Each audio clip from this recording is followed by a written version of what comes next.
All right, we all have that drawer that's loaded with random things, right? Got batteries, birthday candles, parts from a toy that broke a decade ago, dried out pins, maybe even an undeveloped roll of film from the late 90s. You know what I'm talking about, right?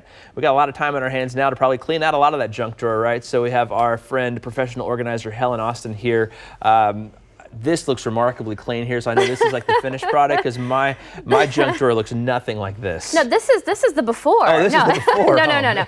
Yes, no, you are right. Way out of my league. This is more of a kind of a finished thing. So just to get started, and I also want to say, you know, as we're trying to find things to do while we're staying at home, this can be a really easy, quick thing to also make you feel like you've done something and to give a little order. Okay. So we're going to start. You literally are going to clear it out, and you're going to group things by like, kind, or function, and then make sure take out the things that don't belong. These are the things that really can cause the most issue in a junk drawer, and those are things that the actions you don't complete in the range of this drawer. Yeah. So toys don't belong here. So get rid of all of that. Put it back where it belongs. Okay. So when we're clearing it out, we don't just want to dump it. I mean, you could. It could be exciting. A dump and then you know, and then sort. However, whatever game you want to make it, that would work. But you want to sort it out and group things together. Okay. The next thing, and this is not necessary, but it's kind of a nice thing, is to consider doing a type of liner. If you have a new kitchen, do not stick anything to your cabinets. It's just not worth it because the adhesive does stay behind. If you have an old kitchen and you don't care about adhesive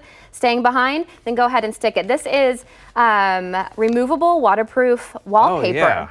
So it works really well, so it's easily cleaned and can work really well inside of a drawer. If you have the newer cabinets, use glue dots to make it stick. So these, if you're a crafter, which I'm sure you are, right, all the time. All over the house. These literally are great. These are what comes on a credit card strip. Okay. You know those little pieces of plastic that hold the cards onto it? Yeah. These are great. They're removable. They come off really easily. Plus, you can use these on the bottom of the containers to keep them from shifting around your drawer. Anywhere. So you just apply these to the bottom, and it helps with the shifting around. So these are glue dots. When we're going in to put things back and keep it organized, talk about how you've kind of situated your containers, because this has been key in several organizational projects that I've done, is to declutter. You want to get everything, put it in its own space, divided properly, and it has a boundary. Yeah. These are my favorite. So you're seeing the most ideal. I'm going to show you some things you can just use that are around the house. Okay. These are great because I get a whole different sizes. Also, don't get ones that are already one big piece, because this allows you flexibility to work with your drawer and the stuff you're going to put into it.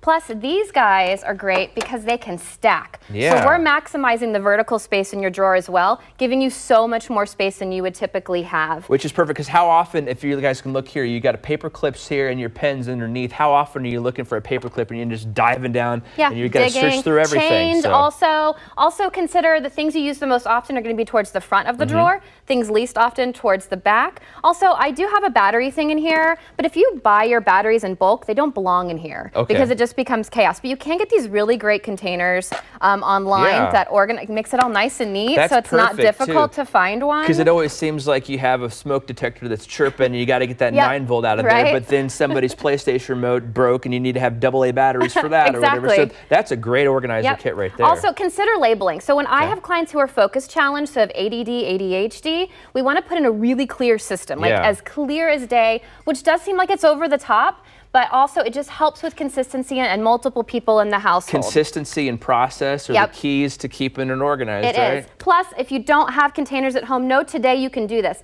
You can grab Tupperware. You have jewelry boxes, random containers, or things that used to have conference swag in it, or just use Ziploc bags to group things temporarily until you can get better containers for the space. She is Helen Austen. She's got great tips. Thank you so much for being here. We'll be right back.